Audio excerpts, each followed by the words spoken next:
அதை எடுத்ததுக்கான காரணமே அந்த பேர் வந்து இந்தியா கேட்டுன்ற அந்த பேருனால தான். நிறைய சேலஞ்சிங் வந்துட்டு வாழ்க்கையில் நம்ம சந்திச்ச என்னோட எல்லாரும் நினைக்கலாம் அவர் 10 கடை திறந்துட்டாரு, இப்போ வந்து ரொம்ப ரிலாக்ஸாக ஒரு பெரிய மனுஷன் ஆகிட்டாருன்னு. ஏன் உள் மனதுக்குள்ள ஒரு பையனோட வந்து இவ்வளோ தூரத்துக்கு போகிறான்னா கண்டிப்பாக அந்த வெற்றிக்கு பின்னாடி ஒரு பெண் இருப்பாங்க அப்படின்னு. இப்போ நீங்கள் கேட்ட மாதிரி தாய்க்கு பெண் தாரம் அப்படின்னு சொல்லுவாங்க.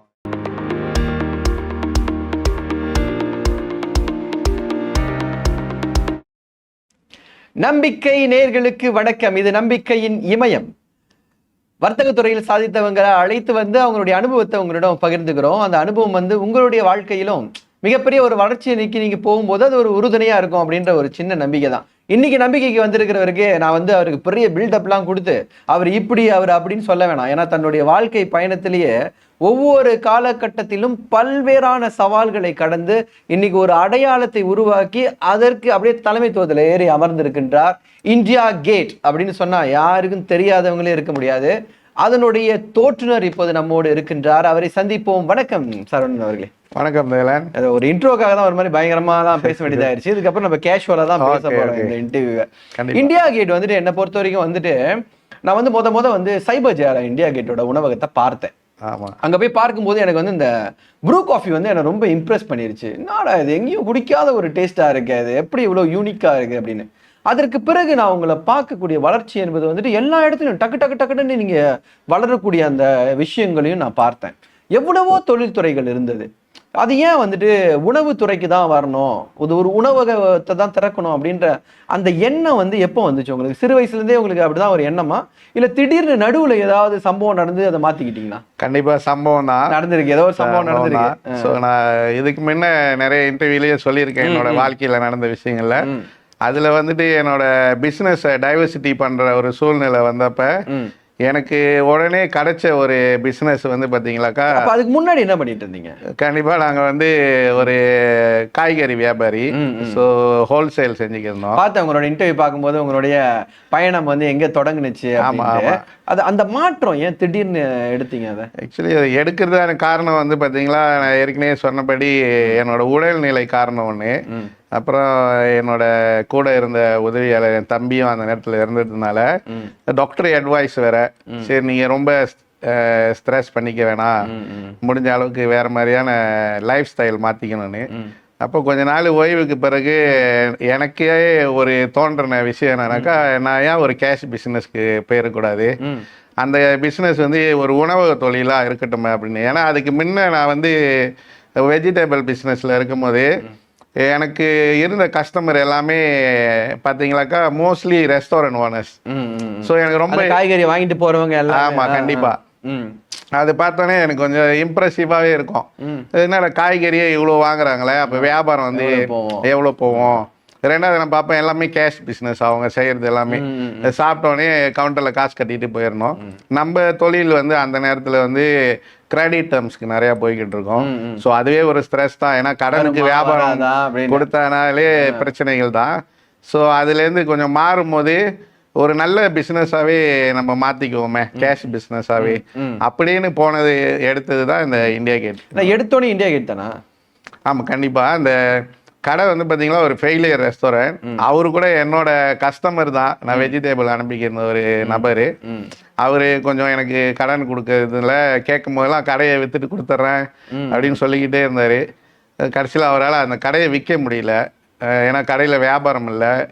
அப்போ அந்த நான் கடையை போய் பார்க்கும் போது எனக்கு ரொம்ப பிடிச்சிருந்தது அந்த பேர்.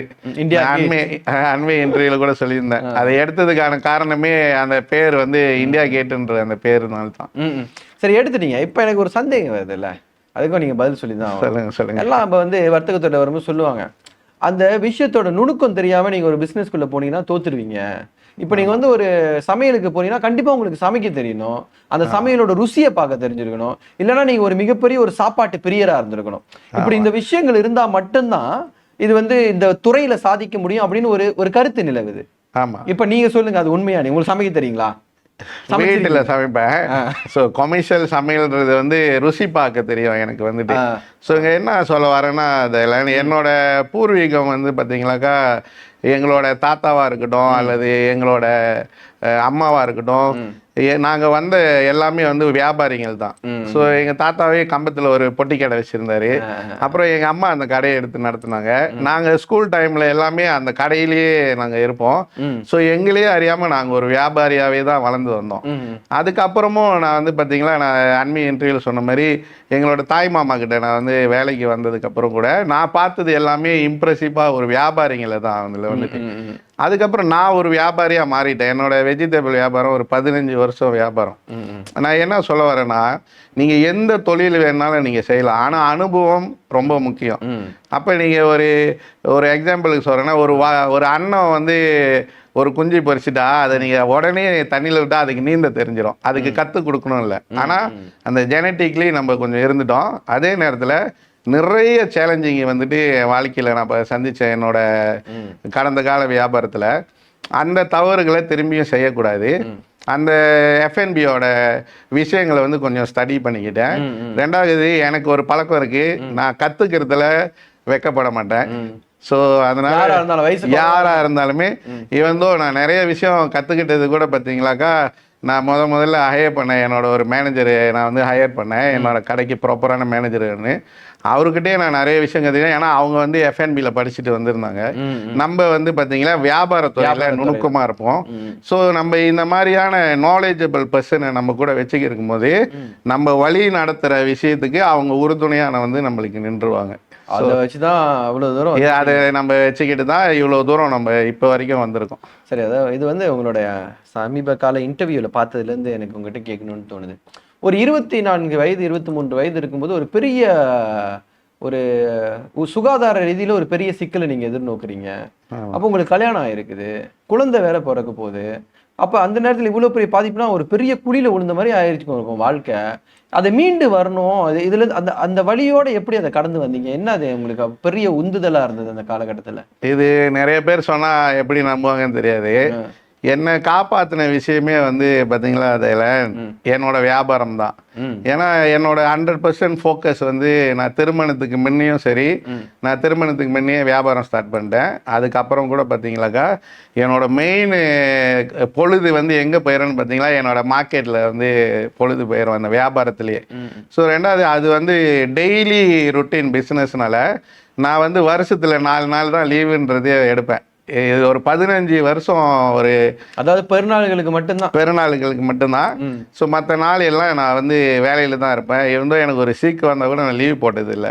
அப்படி இருக்கும்போது எனக்கு இந்த மாதிரி ஒரு பிரச்சனைகள் வந்துருச்சு, இந்த நோய், கேன்சர் நோய் வந்துருச்சுன்னு தெரிஞ்சதுக்கப்புறம் என்னை வந்து அதில் ஆழ்ந்து போய் உழுவ வைக்காமல் இருந்ததே என்னோடய வியாபாரம் தான். ஏன்னா நாளைக்கு கஸ்டமருக்கு நான் வந்து பொருள் கொடுத்தாகணும், நாளைக்கு வந்து என்ன நம்பி கஸ்டமர் ஆர்டர் பண்ணி. அப்போ வந்து நீங்கள் வந்து இந்த காய்கறிகள் வியாபாரம் பண்ணிட்டு இருக்கீங்க. ஆமாம், காய்கறி வியாபாரம் தான். அப்போ அந்த அந்த அந்த உந்துதல் தான் நாளைக்கு வேலை இருக்குன்றதுல தான் இதில் வந்து வரக்கூடிய சூழ்நிலை. இன்னைக்கு கூட பார்த்தீங்களா, என்னோட நிறைய ஃப்ரெண்ட்ஸு அல்லது தெரிஞ்சவங்கள்ட்ட யாரோ என்கிட்ட கேட்டால் கூட நான் என்ன சொல்லுவேன்னா, இந்த மாதிரியான ஒரு நோய் வந்துருச்சுன்னா மருந்துன்றது ஒரு 25% தான் அது வேலை செய்யும். அவங்களோட வீல் பவர், அவங்களோட கான்சன்ட்ரேஷன் வந்து ஃபோக்கஸ் போய் அந்த சீக்கில் ஃபோக்கஸ் பண்ணிட்டாங்களா, அது நம்மளையே இழுத்து சாப்பிட ஆரம்பிச்சிடும்.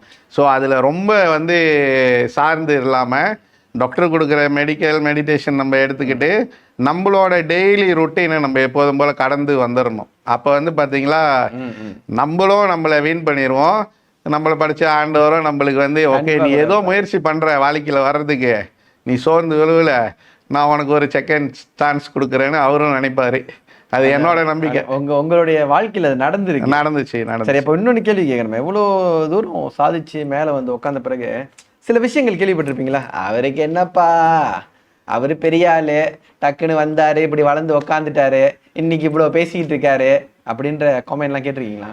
நிறையா கேட்டிருக்கோம். அதெல்லாம் இப்போ நீங்கள் சொன்னதெல்லாம் நடந்துட்டா எனக்கும் சந்தோஷம்தான். ஸோ என்னை பொறுத்த வரைக்கும் நம்ம இந்தியா கேட்டுன்றது வந்து பார்த்தீங்களா என்னோட ஒரு தொழில். அதில் வந்து எனக்கு நிறைய ஒரு எதிர்பார்ப்பும் ஆசைகளும் இருக்குது.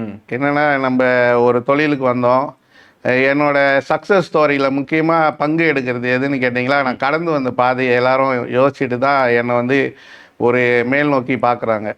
ஸோ இந்த விஷயத்தை வந்து ஒரு இறைவன் நம்மளுக்கு கொடுத்துருக்காரு. உங்களுக்கு ஒரு லைஃப்பில் ஒரு செகண்ட் சான்ஸ் கொடுத்துருக்காரு.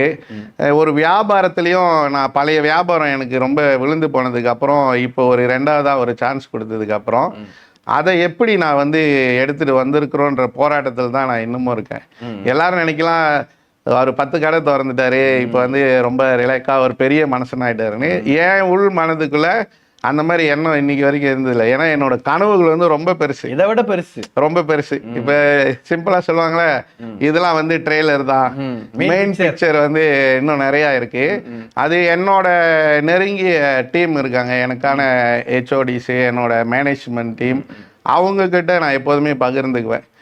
எப்படி நம்ம எங்க போக போறோம், நம்மளோட குறிக்கோள் என்னது, இலக்கு என்ன. ஸோ இதுக்கு போகிறதுக்கு இன்னைக்கு தேதிக்கு நம்ம என்ன செய்யணும். நம்ம நினைக்கக்கூடாது இன்னைக்கு இந்தியா கேட் நல்லா போகுது அப்படின்றதுனால நான் வந்து ஒரு கோல்ஃப் எடுத்துக்கிட்டு கோல்ஃப் அடிக்க போயிட்டு சாயங்காலம் வந்து அக்கௌண்ட்ஸை பார்த்துடலான்றது வந்து நடக்கவே நடக்காது. இப்போதான் அதனால தான் நான் இப்போ இன்னொரு கேள்வி கேட்கணும். கண்டிப்பாக சொல்லுங்கள். இப்போ இந்தியா கேட்டை பொறுத்த வரைக்கும் அதுக்குன்னு ஒரு பிராண்டு நீங்கள் கிரியேட் பண்ணிட்டீங்க, அதுக்குன்னு ஒரு பெரிய வாடிக்கையாளர் கூட்டத்தை கிரியேட் பண்ணிட்டீங்க. நீங்கள் வந்தாலும் வரலன்னாலும் அங்கே வியாபாரம் நடக்கும் அப்படின்ற ஒரு சூழல் இருக்கு. ஆனால் நான் ஒவ்வொரு நிகழ்ச்சி அப்பவும் இல்லை உங்களை தனிமையில் சந்திக்க போதும் சரி, இங்கே ஓடிக்கிட்டு இருக்கேன், அதை பார்த்துக்கிட்டு இருக்கேன், அடுத்த பிரான்ச் போயிட்டு இருக்கேன், மொதல் பிரான்ச் கூட கனெக்ஷனில் இருக்கேன்னு இந்த ஒர்க்கை உங்களுக்குள்ளேயே சுற்றி நகர்த்திக்கிட்டே இருக்கீங்க, ஓடிக்கிட்டே இருக்கீங்க. ஏன் ஓடுறீங்க, எங்கே போறீங்க, அப்படி என்ன ஒரு இலக்கு வச்சிருக்கீங்க இப்போ நீங்கள்? ஓகே, நான் முதல்ல சொன்ன மாதிரி தான் அதில் எங்களோட இலக்கு வந்து ரொம்ப பெருசு. ஸோ சொல்லுவீங்களா அது என்னன்ட்டு எங்ககிட்ட? இல்லை, நான் ஏற்கனவே சொல்லியிருக்கேன். இப்போ ஆரம்ப காலத்தில் வந்து பார்த்தீங்களா, நான் கடை திறக்கும் போது நான் 2 கடை வச்சிருக்கணும்னு நான் ஆசைப்பட்டேன். 2 கடை திறந்ததுக்கப்புறம் எனக்கு ரொம்ப ஓவர் கான்ஃபிடென்ட் வந்துருச்சு. ஏன்னா கஸ்டமரோட ஆதரவும் நான் எடுத்துகிட்டு வந்த அந்த உணவு வந்துட்டு பார்த்தீங்களா எல்லாருக்கும் பிடிச்சிருக்குன்ற போது எனக்கே ஒரு கான்ஃபிடென்ட் வந்துருச்சு. ஏன்னா நம்ம வியாபாரத்தில் உள்ள ஆளுனால இது வந்து சக்ஸஸ் ஆகும் அப்படின்னு சொல்லிட்டுனால என்னோட கனவு இன்னும் பெருசாயிருச்சு.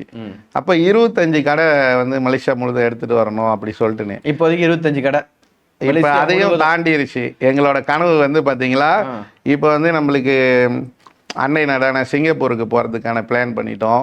ஸோ ஆஸ்திரேலியாவுக்கு போகிறதுக்கான பிளான் பண்ணியிருக்கோம் வெளிநாடுகளில்.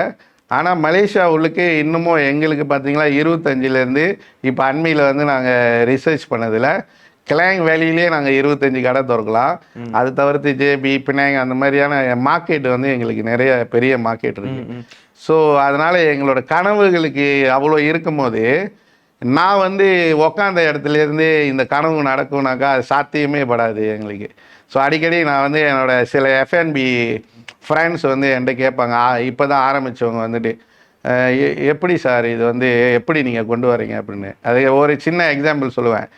ஒரு 100 ஹார்ட் சர்ஜரி பண்ண ஒரு டாக்டர் வந்துட்டு 101வது பேஷண்ட்டை கூட முதல் பேஷண்டோட எப்படி பண்ணாரோ அந்த கான்சன்ட்ரேஷன்லையும் கவனமாகவும் பண்ணுற மாதிரி தான் இந்த F&Bயோட வியாபாரம்.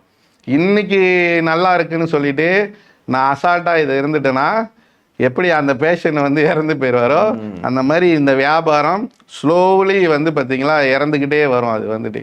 ஸோ அதோட கான்சன்ட்ரேஷன் என்றைக்குமே ஓடக்கூடாது. நம்மளோட டீம் எவ்வளோ பேர் நம்மளுக்கு கூட இருந்தாலும் அவங்களுக்கான மோட்டிவேஷன் என்னன்னு கேட்டிங்களா, அந்த குழுவோட தலைவர் இறங்கி வேலை செஞ்சாருன்னா அப்போ என்னோட டீம்லாம் எப்படி வேலை செய்வாங்க, அதுதான் என்னோட கான்செப்ட். இப்போ இந்த சொல்லும் போது தான் எனக்கு ஞாபகம் வருது, கடந்த ஆண்டு வந்து நம்பிக்கையை வந்து உங்களுக்கு வந்து விருது வழங்கியிருந்தோம். உணவகத்துறை சார்ந்த விருது வழங்கியிருந்தோம், சிறந்த டைனிங் ரெஸ்டாரண்ட் அப்படின்றத வழங்கியிருந்தோம். அப்போ நான் பார்த்தேன் எல்லாரும் 10 பேரோட தான் வந்திருந்தாங்க. ஆனா நீங்க ஒரு பெரிய கூட்டத்தோட ஃபோன் பண்ணி இல்ல என் கூட்டம் பெருசு அப்படின்னு சொன்னீங்க. அது இன்னும் என் மைண்ட்ல இருக்கு. அது எப்படி, இந்த கூட்டம் எப்படி சேர்ந்தது, இந்த கூட்டத்தை எப்படி உருவாக்குனீங்க இவ்வளவு நம்பிக்கையானவர்களோடு? ஏன்னா ஒரு இலக்கை நோக்கி நம்ம போறோம், நமக்கு பின்னாடி இருக்கிறவங்களும் அதே சிந்தனையோட இருக்கணும். எப்படி இதை வந்து நீங்க உருவாக்குனீங்க? இதோட உருவாக்கம் வந்து இதில் இன்னைக்கு நான் சிம்பிளாக சொல்கிறேன். நான் எங்கள் அங்கிள் கிட்ட வேலைக்கு வரும்போது பார்த்தீங்களா என்னோட ஏக்கம் வந்து எப்படியாவது எங்கள் அங்கிளோட பார்வை என் மேலே பட்டுறாதா. நான் வந்து வண்டி தள்ளிக்கிட்டே இருக்கேன் எப்போதுமே. பசாரில் வந்து நான் வந்து வண்டி தள்ளி என்னை எப்போ அவர் வந்து ஒரு பேக்கேஜிங் செக்ஷனுக்கு மாற்றுவார். அப்போ நான் பேக்கேஜிங் செக்ஷன் போயிட்டேன். எதிர்பார்ப்பு இன்னும் கூட வந்துருச்சு. என்னை எப்போ அவர் வந்துட்டு ஒரு பில்லிங் கனெக்ட் பண்ண விடுவார் என்ன அப்படி சொல்லிட்டுன்னு. இது எல்லாம் என்னோடய வாழ்க்கையோட எக்ஸ்பீரியன்ஸ் தான். நம்ம ஒரு ஆளுகிட்ட வந்து வேலைக்கு போகும்போது அவங்களோட எதிர்பார்ப்பு என்ன இருக்குன்னு பார்த்தீங்களா, அவங்க இந்த கம்பெனிலையும் அவரோட பாஸ் மூலியமாவும் வாழ்க்கையில் எப்படி முன்னேறி வர முடியும் அப்படின்னு சொல்கிறது தான். அதை அவங்களுக்கு நம்ம வந்து காட்டணும். இப்போ என்னை பொறுத்த வரைக்கும் நீங்கள் இந்தியா கேட்டில் பார்த்தீங்க, என்னோட ஸ்டாஃப் எல்லாமே வந்து பார்த்தீங்களா இந்தியா கேட்டு தான் அவங்களோட வாழ்வாதாரம்னு நினச்சி வாழ்ந்துக்கிட்டு இருக்காங்க. அதுக்கான விஷயத்தை நம்ம கொடுக்குறோம். ஒரு தேவை என்னவோ அது எல்லாத்தையும் தேவைதான், அந்த தேவையை பூர்த்தி செய்யணும். ரெண்டாவது உங்களுக்கு வந்துட்டு டாப் மேனேஜ்மெண்ட் பீப்புள் இருப்பாங்க. அந்த பீப்புள் வந்துட்டு சில நேரம் நம்ம யோசிப்போம், நம்ம பெருசாக ஆகும்போது நல்ல எக்ஸ்பீரியன்ஸான ஆளுங்களை கொண்டாந்து உள்ளுக்கு போட்டுருவோம் அப்படின்னு நினைக்கிறது வந்து ஒரு பெரிய நல்ல முதலாளி கிடையாது. நம்ம கூட ஆரம்பத்திலேருந்து யாரு வந்தா ஸ்க்ராட்ச்லேருந்து அவங்கள வந்து நம்ம மேலே ஏற்றி அவங்களுக்கு அந்த வந்து போஸ்ட் கொடுப்போம். கஷ்டப்படும் போது யாரு கூட இருந்தாங்களோ அவங்கள நம்ம வளரும் போது கை பிடிச்சி கூப்பிட்டு வரணும். கண்டிப்பாக. இப்போ இந்தியா கேட்டை பொறுத்த வரைக்கும் பார்த்தீங்களா, எனக்கு நான் ஒரு கடை எடுக்கும் போது ஒரு மேனேஜரை இன்டர்வியூ பண்ணி எடுத்தேன். அவர் ஒரு சாதாரண மேனேஜராக ஒரு 2000 வெள்ளிக்கு வந்தவர். இன்னைக்கு அவரு வந்து அடுத்த கட்டம், அப்புறம் எனக்கு ஒரு அசிஸ்டன்ட் மேனேஜராக வந்தவர் வந்து பார்த்தீங்களா இப்போ வந்து ஆப்ரேஷன் மேனேஜர் ஆகிட்டாரு. ஒரு கடையில் வந்த ஒரு மேனேஜர் வந்து இன்னைக்கு வந்து ஜெனரல் மேனேஜர் ஆகியிருக்கேன். இன்னைக்கு வரைக்கும் வச்சிருக்கீங்க. இன்னைக்கு வரைக்கும் அவர் ஜெனரல் மேனேஜராக நம்ம ஆக்கி வச்சிருக்கோம். அதே மாதிரி இந்த டீம் ஆரம்ப கட்டத்தில் உள்ள டீம் எல்லாமே பார்த்தீங்களா இன்னைக்கு டாப் மேனேஜ்மெண்ட்டில் நான் எடுத்தாந்து வச்சிருக்கேன். ஸோ இப்போ கீழே உள்ள ஸ்டாஃப் வந்து என்ன பார்ப்பாங்க அப்படின்னாக்கா, பாஸுன்றவர் வந்து என்னைக்குமே ஸ்டாஃபை கைவிட மாட்டார். இந்த கம்பெனியில் வந்துட்டு க்ரோத் வந்து இருக்கும்போது நம்மளும் சேர்ந்து வளர்றோம். அப்போ நீங்கள் வந்து அதை வந்து ஆத்மபூர்வமாக செய்யணும். இது ஒரு வியாபாரமாக நினச்சி நம்ம செய்யக்கூடாது. இது வந்து ஒரு நேச்சுரலாக எல்லா மனுஷனுங்களுக்கும் இருக்கணும்னு நான் நினைக்கிற ஒரு விஷயம். ஸோ அதனால தான் இப்போ நீங்கள் கேட்கும் போது எப்படி ஸ்டாஃப்லாம் இவ்வளோ ஒரு கமிட்மெண்ட்டாக வேலை செய்கிறாங்க. உங்கள் வெற்றியை வந்து அவங்களே அந்த மேடையில் ஏறின மாதிரி கொண்டாடினாங்க. எப்படா நீங்கள் மேடையில் ஏறி, ஏன்னா நான் எப்போதுமே ஒரு மீட்டிங்கில் சொல்லுவேன், நான் வந்து ஒரு ஹெச்ஓடி மீட்டிங்கில் எல்லா மேனேஜர்ஸும் வந்து இருந்திருப்பாங்க. ஒரு ஜெனரல் மேனேஜர் வந்திருப்பார், ஆப்ரேஷன் மேனேஜர் வந்திருப்பார். நான் சொல்கிறது என்னென்னா, என்னோட கடைக்கு எல்லாம் ஒரு மேனேஜர் இருக்காங்க. அந்த மேனேஜர் தான் அந்த கடையோட முதலாளி.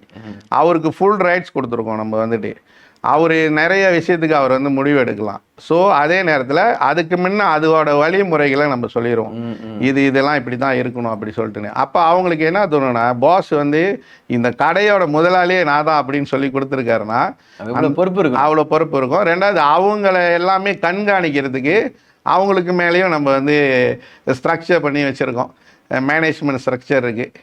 ஸோ இதனால தான் வந்து பார்த்தீங்களா அவ்வளோ கூட்டம். அந்த கூட்டம் வந்து இருந்தாலும் எனக்கு உங்க மேல ஒரு வருத்தம் இருக்கு. சொல்லுங்களேன். நீங்க எங்க பிறந்தீங்க? நான் வந்து 10 கஜா பேரால பிறந்தீங்க. சொந்த ஊருக்கு துரோகம் பண்ணலாமா? கடை திறக்கலன்றீங்களா? ஆமா, கண்டிப்பா அதானே கேள்வி. பேரா மக்களை மட்டும் நீங்க அப்படியே விட்டுட்டீங்களே, எல்லாத்தையும் அடுத்தது பினாங் போறேன்றீங்க. சொந்த மாநிலமான நம்மளுடைய வெள்ளி மாநிலத்தை வந்து நீங்க பார்க்க கண்டிப்பா அப்படி இல்லை. நான் வந்து கடை பார்த்துக்கிட்டு இருக்கோம். எங்களுக்கு வந்து பிஸ்னஸ் ரீதியாக வந்து பார்த்தீங்களா சில எத்திக்ஸ் வச்சிருக்கீங்க, எத்திக் இருக்கு. இல்லை அது தவிர்த்து பார்த்தீங்களாக்கா எங்களோட கடையை வந்து நாங்கள் முன்கூட்டியே அடையாளப்பட்டாலும் அதுக்கப்புறம் வந்து பார்த்தீங்களாக்கா வேற மாநிலத்துக்கு போகலான்னு பார்த்துருந்தேன். இப்போதைக்கு எங்களோட நியரஸ்ட் மாநிலம் வேற மாநிலத்துக்கு போனோம்னா சிரம்பான்னு நெகிரி செம்மினால ஒரு கடை தான் போறீங்க, எங்க வர மாட்டேன்றீங்க. ஸோ எங்களுக்கு பிளானிங் இருக்கு. அதாவது ஈப்போ டவுன்ல வந்துட்டு ஒரு கடை அமைப்பு நம்ம செய்ய போறோம் கூடிய விரைவில். எப்போ கூட நம்ம எதிர்பார்க்கலாம்? கண்டிப்பா 1 வருஷத்துக்குள்ள நம்ம பிளான் பண்ணி அடுத்த வருஷம் இதே நாளுக்குள்ள பாத்துடலாம். உங்களையும் நான் அழைக்கிறேன். நம்ம ஊரு கண்டிப்பா நான் தான் வருவேன். வந்து நீங்க எங்க திறக்கிறீங்கன்றத பாக்கிறதுக்குனே வருவேன். கண்டிப்பா. சரி, அது எல்லாத்துக்கும் இருக்கிற கேள்விதான். அப்ப வந்து இதெல்லாம் தாண்டிட்டீங்க, நீங்க இவ்வளவு விஷயம் பண்ணிட்டீங்கல்ல, இதுல எல்லாத்துலயும் எல்லாம் சொல்லுவாங்க, ஒரு பையனோட வந்து இவ்வளவு தூரத்துக்கு போறான்னா கண்டிப்பா அந்த வெற்றிக்கு பின்னாடி ஒரு பெண் இருப்பாங்க அப்படின்ட்டு. அம்மாவும் கண்டிப்பா உங்க வாழ்க்கையில் ரொம்ப முக்கியமானவங்களா இருந்திருப்பாங்க. ஆனா நான் உங்க மனைவி அந்த இடத்துல பத்தி நீங்க பேசணும் அப்படின்னா நான் ரொம்ப விருப்பப்படுறேன். காரணம் என்னன்னா, எல்லா காலகட்டத்திலயும் உங்க பக்கத்திலேயே நிக்கிறாங்க. அவங்க நீங்க எங்க போனாலும் உங்க கூட நிக்கிறாங்க. மனைவி பக்கத்துலயே தான் இருப்பாங்க. நீங்க எனக்கு ஆனா உங்களுடைய வெற்றிக்கு அவங்க எவ்வளவு உறுதுணையா இருந்தாங்கன்றது எங்களுக்கு தெரியாது. நாங்க பார்க்கும்போது அவங்க பக்கத்துல இருக்காங்க. நீங்க சொன்ன மாதிரி மனைவின்ற முறையில இருக்காங்களா, இல்ல அந்த இடத்துக்கு மேலேயும் அவங்களுக்கு பெரிய அங்கீகாரம் கொடுத்து வச்சிருக்கீங்களா நீங்க? இல்லை கண்டிப்பாக. இப்போ நீங்கள் கேட்ட மாதிரி தாய்க்கு பின் தாரம் அப்படின்னு சொல்லுவாங்க. எங்கள் தாயும் வந்து படாத கஷ்டம் கிடையாது எங்களை வளர்த்து எடுத்ததுல. நான் ஏற்கனவே சொன்ன மாதிரி அவங்களும் ஒரு மரம் வெட்டுற ஒரு தொழிலாளியாக தான் கொண்டு வந்தாங்க. என்னோட மனைவிக்கு வந்து நான் கொடுக்குற காதல் திருமணமா நீங்க? கண்டிப்பா காதல் திருமணம் தான். ஸோ நான் ரொம்ப ஏர்லியாக கல்யாணம் பண்ணிட்டேன் அவங்கள வந்து. அவங்களுக்கு 20 வயசு இருக்கும்போதே நான் அவங்களை திருமணம் பண்ணிட்டேன். எனக்கு அப்போ 25 வயசு. ஸோ என்னன்னா அவங்கள்ட்ட எனக்கு என்ன ரொம்ப பிடிச்சிச்சுன்னா எதிர்பார்ப்பு வந்து கிடையாது அவங்கள்ட்ட எப்பயுமே வந்துட்டு. ஒரே மாதிரி நான் எப்படி இருந்தாலுமே அவங்க ஏற்றுக்கிட்ட ஒரு பர்சனு. ரெண்டாவது என்னோட திருமணத்துக்கு அந்த வருஷத்துலேயே எனக்கு இந்த மாதிரி ஒரு நோய் வந்துருச்சு. அவங்க ஒரு நிறைய மாதம் கர்ப்பிணியாக இருந்தாங்க அந்த டைமில். ஸோ நாங்கள் ரொம்ப ஸ்ட்ரகிள்லாம் பண்ணியிருந்தோம். ஸோ அந்த நேரத்தில் வந்து எந்த குறையுமே பேசுனது கிடையாது. இந்த வியாபாரம் விழுந்துருச்சு. நான் ஒரு கட்டத்தில் வந்துட்டு நான் இருந்த வீட்டை கூட விற்கிறதுக்கு வந்து ஒரு அட்வர்டைஸ்மெண்ட் பண்ணிட்டேன். அந்த நேரத்தில் கூட நீங்கள் ஏன் இதை செய்கிறீங்க, நீங்கள் வந்து ஏன் இப்படி செய்யக்கூடாதுன்றது ஒரு ஆர்கியூமெண்ட்லாம் நடந்ததே கிடையாது எங்கள் வீட்டில். என்னன்னா என்னை முழுசாக நம்புகிற ஒரு பர்சன் அவங்க வந்துட்டு. ஸோ அப்போ கஷ்டப்பட்ட காலகட்டத்தில் வந்துட்டு நம்மளுக்கு அந்த நேரத்தில் உறுதுணையாக இருந்தவங்களை வந்துட்டு யார் ஃப்ரெண்டாக இருந்தால் கூட நம்ம நினச்சி பார்ப்போம். இவங்க வந்துட்டு இப்போ எனக்கு 5 குழந்தைகள் இருக்காங்க. ஸோ அந்த 5 குழந்தைகளுக்கு ஒரு தாய், முக்கியமான ஒரு பர்சன் அவங்க வந்துட்டு. அவங்களோட அங்கீகாரம் வந்து நான் வந்து எப்பயுமே வீட்டில் அவங்களுக்கு எது வேணுமோ நான் செஞ்சு கொடுத்துடலாம். இப்போ நம்மளுக்கு ஒரு வியாபாரம் நல்லா இருக்கிறதுனால காசு பணம் அதெல்லாம் வேற. ஆனால் ஒரு பொது இடத்துல அவங்கள கூப்பிட்டு ஒரு மரியாதை செய்யும் போதோ அவங்க வந்து அதை தனியாக ஒரு ஃபீல் பண்ணுவாங்க. எனக்கு வந்து ஒரு நல்ல மரியாதை இருக்குது எல்லா இடத்துலையும் அப்படின்னு. அதை கொடுக்கறது வந்து தப்பு இல்லைன்னு நினைக்கிறேன். இல்லை உங்களுக்கு கிடைக்கிற மரியாதையை தனக்கு கிடைக்கிறதா நினைக்கிறாங்கல்ல அவங்க. ஏன்னா கம்பெனிலையும் அவங்கள தான் நான் டைரக்டராக போட்டு வச்சிருக்கேன். ஸோ எங்களோட கம்பெனியில் 2 பேர் தான் இருக்கோம் நாங்கள். ஸோ அவங்க வந்து எப்பயுமே சொல்லுவாங்களா நம்மில் பாதி. ஸோ அதனால் நம்மளுக்கு எது ஃபீல் ஆகுதோ அவங்களுக்கும் அது ஃபீல் ஆகும். பட் என்னை பொறுத்த வரைக்கும் அவங்க வந்து என்னோடய ஃப்ரீடமில் வந்து எந்த தலையீடும் கிடையாது. என்னோடய வியாபாரமாக நான் எடுக்கிற முடிவாக இருக்கட்டும். ஆனால் அவங்களோட ஃபுல் முடிவெல்லாம் அந்த என்னோட பிள்ளைங்கள் குழந்தைகள் இடத்துல அவங்களோட முடிவு. நான் கேட்ட கேள்விக்கெல்லாம் நீங்கள் பதில் சொல்லிட்டீங்க. இந்த பாருங்க அவங்க மனைவி அங்கே பார்த்துட்டு இருக்காங்க. அவங்களுக்கு என்ன சொல்லணுமோ அங்கே சொல்லுங்கள் அவங்ககிட்ட ஒரு வார்த்தை. தேவராணி இது வரைக்கும் நம்ம கூட பக்கபலமாக இருந்து என்னோட குழந்தைகளை பார்த்துக்க அவ்வளோ கஷ்டப்படுறாங்க. ஸோ அவங்க அந்த குழந்தைங்கள்லாம் பார்த்துக்கிட்டு வீடோட அமைப்பை அவங்க பார்த்துக்கிறதுனால மட்டுமே நான் வியாபாரத்தில் நல்லபடியாக வந்துக்கிருக்கேன். அதுக்கு எப்பொழுதுமே வந்து அவங்களுக்கு நன்றி சொல்லணும். இந்த நேரத்தில் நன்றி சொல்லிக்கிறேன். தேவராணி இது உங்களுக்கு கண்டிப்பாக சந்தோஷப்படுவாங்க. ஓகே, முதல் வெற்றியை பார்த்துட்டீங்க. அதுக்கு பிறகு தோல்வியை சந்திச்சிங்களா வியாபாரத்தை அந்த வர்த்தகத்துறையில், அதாவது உணவகத்துறையில்? இல்லை எடுத்ததெல்லாம் படையப்பா மாதிரி ஒரே வெற்றி தானே? படையப்பா மாதிரி யாரும் செய்ய முடியாது. ஸோ என்னோட அனுபவத்தில் வந்து பார்த்தீங்களா, நான் வந்து முதல் ரெஸ்டாரண்ட் திறந்ததுக்கப்புறம் அடுத்த கடை வந்து பூச்சோங்களை திறந்தோம். அருமையாக பூச்சோங்களை போனாலும் கூட்டம் குறையாத ஒரு கடை. ஸோ அந்த பூச்சோங்க கடை வந்து என்னோட கனவு. நான் முதல்ல எடுத்த இந்தியா கேட்டுன்றது வந்து வேற ஒரு நபர் வந்து அந்த கடையோட அமைப்பு, அது நீங்கள் சொல்கிறது வந்து சைபர்ஜாவோட அது வந்து எனக்கு என்னால் முடிஞ்ச இம்ப்ரூவைசேஷன் பண்ணதுக்கப்புறம் ரொம்ப விஷயம் செய்ய முடியல அது உள்ளுக்கு. பட் எனக்குன்னு ஒரு கனவு இருந்துச்சு. நான் வந்து ஒரு ரெஸ்டாரண்ட் தனியாக திறந்தா வந்து அது எம்பியன்ஸ் எப்படி நான் கொடுக்கணும், அதோட கடை அமைப்பு, அந்த சர்வீஸ் எப்படி இருக்கணும், அந்த கடை ஒரு கோனர் கடையாக இருக்கணும், அதெல்லாம் முடிவு பண்ணி வச்சுருந்தேன். ஸோ அந்த நேரத்தில் 2020 இருக்கும்னு நினைக்கிறேன். ஸோ பெண்டமிக்கு வந்துட்டு ஒரு 3 வாரம் தான் இருக்குது. ஆனால் இந்த இஷ்யூ இவ்வளோ பெருசாக ஆகும்னு யாருக்கும் தெரியாது, பெண்டமிக்லாம் வரும் அப்படின்ட்டுன்னு. நான் போய் டெபாசிட் எல்லாம் கட்டினதுக்கப்புறம் ஒரு 3 வாரத்தில் ரெனிவேஷன்லாம் ஸ்டார்ட் பண்ணும்போது கடையை வந்து க்ளோஸ் பண்ணுற சூழ்நிலை ஆயிடுச்சு. ஏன்னா பெண்டமிக். ஸோ லாக்டவுன் போட்டாங்க நம்மளுக்கு. Long lockdown. அந்த கடையோட உரிமையாளர், பில்டிங் உரிமையாளர் என்கிட்ட பர்சனலாக கால் பண்ணி கேட்டார், இந்த மாதிரி சரா எனக்கு தெரிஞ்சு இது இப்போதைக்கு முடிய போகிறதில்ல, நீ இப்போ தான் 2வது கடை, நான் டெபாசிட்லாம் வேணா கொடுத்துட்றேன், நீ விட்றதுனா விட்டுக்கலாம், வேணான்னா விட்டுடலாம் அப்படி சொல்லிட்டுனே. ஆனால் நான் அவர்கிட்ட ஒன்றே தான் கேட்டுக்கினேன். அவர் டத்தோ நீங்கள் எனக்கு ஒரு உதவி செய்யுங்க, எப்போ வரைக்கும் பெண்டமிக்கு வந்து ரிலீஸ் பண்ணுறாங்களோ இந்த வேலை செய்யலாம், ரினிவேஷன் ஸ்டார்ட் பண்ணலாம், அது வரைக்கும் எனக்கு ஃப்ரீ ரினிவேஷன் கொடுங்க, ஏன்னா நான் கடையை விட்டாலும் நீங்கள் வேறு யாருக்கும் கொடுக்க போகிறது இல்லைன்னு ஒத்துக்கிட்டாரு. ஸோ அப்போ நம்ம வந்து அந்த கடையை ஸ்டார்ட் பண்ணி தொடங்குறதுக்கே ஒரு 6-7 மாதம் ஆயிடுச்சு. ஏன்னா நடுவில் எம்சிஓ இருக்கும். பெண்டமிக்னா கூட நிறைய பேர் வர முடியாத சூழ்நிலை. ஆனால் எனக்கு நான் அடிக்கடி சொல்லுவேன், ஆண்டவன் அருள் நிறையா இருக்குன்னு நினைக்கிறேன் இதில் எனக்கு. நிச்சயமா. ஸோ நம்ம முயற்சிக்கு வந்து எப்பயுமே ஆண்டவர் வந்து நம்மளுக்கு பலன் கொடுப்பாருன்ற மாதிரி நான் எதிர்பார்க்கல. ஏன்னா அந்த டைமில் எனக்கு ஒரு சின்ன டீம் தான் வச்சுருந்தேன். 2வது கடைனால எனக்கு ஒரு 18 பேர் ப்ரிப்பேர் பண்ணி அந்த கடையை திறந்துட்டோம். ஆனால் மக்களோட அந்த வரவேற்பு வந்து நான் எதிர்பார்க்காத அளவுக்கு வரவேற்பு. ஏன்னா அந்த கடையில் வந்து ஒரு 120 130 பேர் அமர்ந்து சாப்பிட்ற மாதிரி நான் ஒரு பிளான் பண்ணி. இப்போ வரைக்கும் வெளியே வந்தாலும் வெளியே நிற்க வைக்கிறீங்களா? அவ்வளோ கூட்டம் இருக்கு. அது கேட்டிங்களா, கஸ்டமரோட வரவேற்பு வந்து எப்பயுமே இந்தியா கேட்டுக்கு ஒரு ஆதரவு இருக்குது. அந்த ஆதரவை வந்து நாங்கள் என்றைக்குமே வந்து தவறாக பயன்படுத்துனதில்லை. அவங்க தான் வராங்களே, நீ போடுறத போடுன்றது சாப்பாடு கிடையாது எங்களுக்கு. ஒரு நாளும் இன்றைக்கி கூட நான் இன்டர்வியூக்கு வர்றதுக்கு முன்னே என்னோடய ஃபுட் டெஸ்டிங் நான் வந்து முடிச்சுட்டு தான் நான் இங்கே வந்தேன். லஞ்ச் டைமில் நான் ஏதாவது ஒரு கடையில் என் சமையல்காரர் எப்படி சமைச்சிருக்காருன்னு நான் டெஸ்ட் பண்ணி டெய்லி நான் அதை செஞ்சிருவேன். அப்போ ஆஃபீஸ்க்கு போனேன்னா கூட காலையில் என்னோடய சைபர் ஆஃபீஸ்க்கு மேலே தான் என்னோடய கடை. அது வந்து என்னோடய தவறாத ஒரு ரொட்டீன். அது வந்துட்டு என்னால் முடியலன்னா கூட என்னோடய மேனேஜர்ஸ்கிட்ட வந்து ரிப்போர்ட் அனுப்ப சொல்லுவேன், இன்றைக்கி எப்படி இருந்துச்சு இதெல்லாம் அப்படின்னு சொல்லிட்டு. ஸோ இந்த மாதிரியான ஸ்ட்ரகிளுக்கு அப்புறம் கஸ்டமரோட ஆதரவு தான். ஏன்னா நடுவில் சாத்துவாங்க, அப்புறம் திறப்பாங்க. அதுலேயே பார்த்தீங்களாக்கா எனக்கு ரொம்ப கான்ஃபிடென்ட் வந்துருச்சு, நம்ம ஏதோ ஒரு புதுமையான ஒரு விஷயத்தை வந்து கஸ்டமருக்கு கொடுத்துட்டோம், இது வந்து கண்டிப்பாக ஜெயிக்கும் அப்படின்னு சொல்லிட்டுன்னு. ஸோ அதுக்கப்புறம் நீங்கள் பார்த்தீங்களா, எல்லாருக்கும் ஒரே ஆச்சரியம். அடிக்கடி என்னை பார்த்தா என்ன கேட்பாங்கன்னா, பெண்டமிக்கில் எல்லாம் கடை சாத்திட்டாங்க, நீங்கள் 4 கடை எப்படி திறந்தீங்க அப்படின்னு சொல்லிட்டுன்னு. ஸோ எனக்கு தெரிஞ்சது எல்லாமே அமைப்புன்னு ஒன்று அமைஞ்சிருச்சு. அதுக்கப்புறம் பெண்டமிக்கில் வந்து எனக்கு தெரிஞ்சு நான் பாசிட்டிவாக எதை எடுத்துக்கிட்டேன்னா, எல்லாரும் கடையை விட்டோன்னே இந்த ஒர்க்கர்ஸ்லாம் நிறையா பேர் வேலை தேட ஆரம்பிச்சிட்டாங்க. சரி, நம்ம அவங்கெல்லாம் எடுத்து நம்ம அடுத்த கடையை வந்து அடுத்த கடையை போடுவோன்னு. அப்போ அந்த நேரத்தில் உங்களுக்கு தெரியும், நம்ம பெண்டமிக்கில் எல்லாருக்கும் பணம் நெருக்கடி அந்த மாதிரி இருந்துச்சு. இன்வெஸ்டரை சேர்த்துக்கிட்டேன் அந்த டைமில். ஸோ இன்வெஸ்டரும் அந்த நேரத்தில் ரொம்ப உறுதுணையாக இருந்தாங்க. அடுத்த கடை சுபாங்கில் நம்ம போட்டோம். அதுக்கப்புறம் வந்து பார்த்தீங்களா பங்சாரில் போட்டோம். ஸோ என்னோட பங்சார் கடை திறப்பு விழா வந்து பார்த்தீங்களா பெண்டமிக் ஏண்டில் வந்து நடந்துச்சு. மோன்கேர் வரைக்கும் போயிட்டீங்க. ஸோ அடுத்தது பிஜே போக போகிறீங்க. இப்போ பிஜேயில் வந்து 10வது கடை. 10வது வாழ்த்துக்கள், இவ்வளோ பெரிய விஷயம் பண்ணியிருக்கீங்க. இப்போ நான் உங்களை எவ்வளோ கேள்வி கேட்டேன்ல, இப்போ நீங்கள் வளர்ந்ததுக்கு அப்புறம் நிறைய பேர் உங்களை கேள்வி கேட்டிருப்பாங்கல்ல, அதில் உங்களால் மறக்க முடியாத கேள்வின்னு ஏதாவது இருக்குதுங்களா? மறக்க முடியாத கேள்வின்னு இல்லை அதெல்லாம். ஆனால் எல்லாரும் என்னை பார்த்து கேட்குறதுலாம் என்னன்னாக்கா, இப்போ வந்து அளவுக்கு அதிகமான ரெஸ்டாரண்ட் எல்லாமே திறந்துட்டு வராங்க, உங்களுக்கு பாதிப்பே இல்லையா அப்படின்னு கேட்குறாங்க.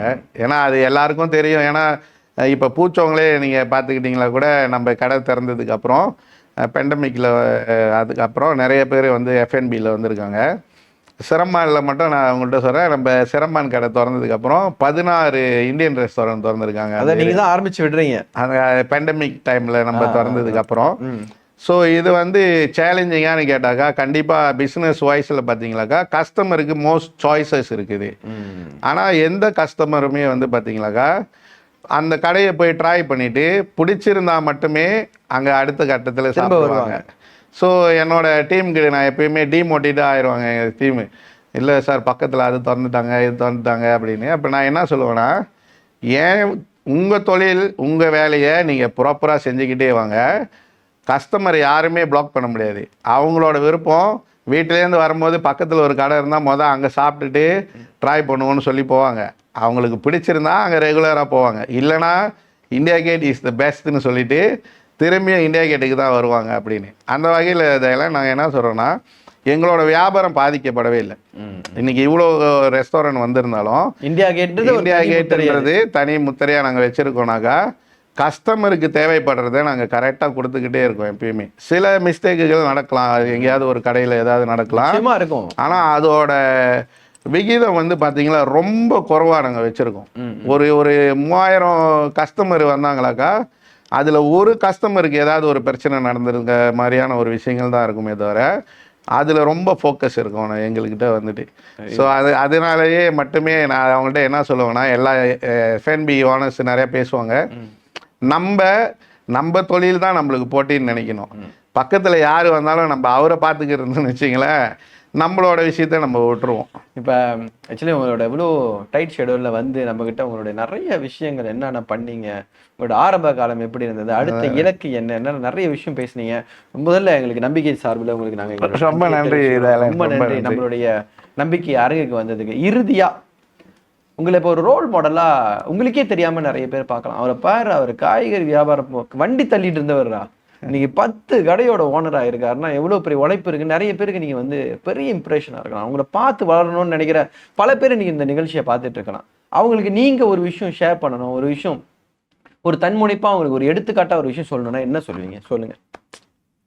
இதை பார்த்துக்கிட்டு இருக்கிறவங்க நிறைய பேர் வந்துட்டு, அதாவது எஃப்என்பி மட்டும் இல்லை, நீங்கள் எந்த தொழில் முனைவராக ஆகணும்னு நினச்சா கூட அனுபவம் ரொம்ப முக்கியம். ஸோ அந்த அனுபவத்தை தேடிக்கிட்டு வியாபாரத்தில் வாங்கன்னு தான் நான் சொல்லுவேன். ஏன்னா வியாபாரத்தோட முதல் அடிப்படை நீங்கள் ஜெயிக்கணுன்னாக்கா முதல்ல தோக்கணும். ஸோ நீங்கள் தோக்கணும்னு நீங்கள் முடிவு பண்ணி வரும்போது உங்களுக்கு மனபலம் ரொம்ப இருக்கணும். ஸோ அந்த மனபலமும் அனுபவமும் எடுத்துக்கிட்டு வரும்போது கண்டிப்பாக எல்லாரும் வாழ்க்கையில் வந்து ஜெயிச்சு வந்துடலாம். இன்னொன்று வந்து நான் என்ன சொல்கிறேன்னாக்கா, நம்ம பிறந்த இந்த மலேசியா நாடு வந்து ஒரு சொர்க்க பூமி.